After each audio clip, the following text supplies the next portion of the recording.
Hello' guys, আপোনালোকৰ মাজত মই আজি মাছৰ ৰেচিপি লৈ আহিছোঁ। এইটো মাছ কোনে কোনে খাই ভাল পায় আৰু এইটো মাছৰ নাম কি কমেণ্টত ক'বচোন। এয়া চাওক, অলপ তেল দি গৰম কৰি মই এয়া পিঁয়াজখিনি ফ্ৰাই কৰি আছোঁ।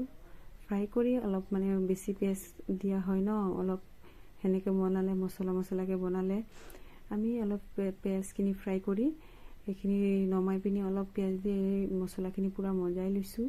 মজাই পিনি মছলাটো যেতিয়া সিজি যাব অলপ নিমখ দিলোঁ, নিমখ চিমখ দি লৰাই চব মাছখিনি মই ঢালি দিলোঁ। এয়া চাওক, পিঁয়াজৰ লগত ঢালি পিনি ধুনীয়াকৈ চামুচ দি লৰাই চৰাই কৰি অলপ ভাজাৰ নিচিনা অলপ লৰাই চৰাই পিছত মই জোল পানী অলপকৈ দিছোঁ, বেছিকৈ নিদিওঁ, অলপ ভজাৰ নিচিনা হৈ গ'ল ন। এয়া মোৰ চাওক, মাছৰ চব্জিটো কালাৰটো কিমান ধুনীয়া আহিছে, খায়ো বহুত টেষ্টি লাগে।